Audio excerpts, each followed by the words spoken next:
If you want to get into boxing but don't know quite how to, then this video is just for you. I'm going to be going over equipment you might need, how to get started, cardio options, how to use the different kinds of bags, because I know there's quite a few and it can be confusing with their different sizes and uses, as well as a little bit of sparring and how to incorporate that kind of stuff. But yeah.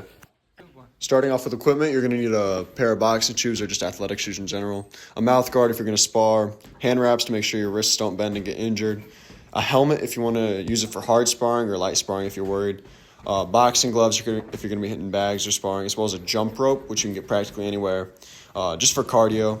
And speaking of jump rope helps with your explosiveness because it works on your calves, as well as your footwork because you can do all sorts of tricks, keep your balance, things like that.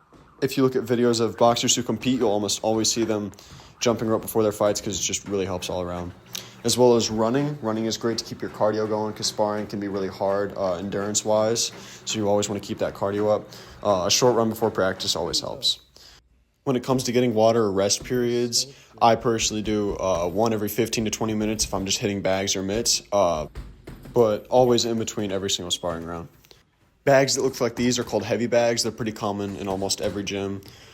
They're great for your spacing because if you're hitting too close or too hard, then they'll go swinging. So as long as they're swinging not too much, then you'll know that you're just that right spot. They're great to work on your combinations, your ones, your twos, your hooks, everything. Your footwork, if you have enough space. Here I'm kind of cramped, but you get the idea. All right. Bags that look like this are called floor to ceiling or double end bags, depending on where you're from. They're great for working with your precision with your punches, making sure you can hit that moving target as if it was a real person. Not only that, but your head movement as well, because if you hit it perfectly on, then it'll come back at you and it'll help with your responses and your slips and your ducks. These big ones filled with water are called aqua bags.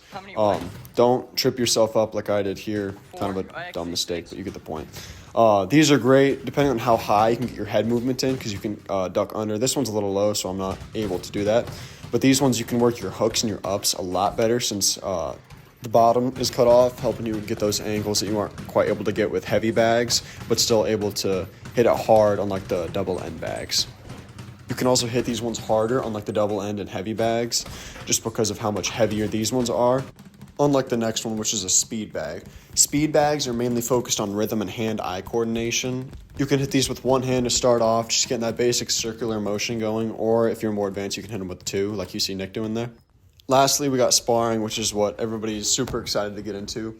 But actually, for beginners, I wouldn't recommend jumping straight into the ring since you don't quite have your rhythm quite down yet, as well as knowing when somebody's swinging too hard because people get hot-headed when they're new to it and they start swinging for the hills and people get injured that way. This is where all the practice and repetition comes into play, your combinations with the bag as well as your technique, your footwork when you're circling around the bag, your cardio and explosiveness from the jump rope and running. But there are also certain etiquettes that you don't quite know when you get into boxing, such as just bumping fists with your partner, showing your respect to one another, saying, hey, you're helping me out, I appreciate you for this, let's have fun but not injure each other. While these last two clips play, I'm going to tell you a few things I didn't say earlier, which is if you're not already doing boxing, it's great for your health if you're thinking about getting into it. According to The Fight Center, men can expect to burn around 650 plus calories per session, while women can expect to burn 537 plus calories per session.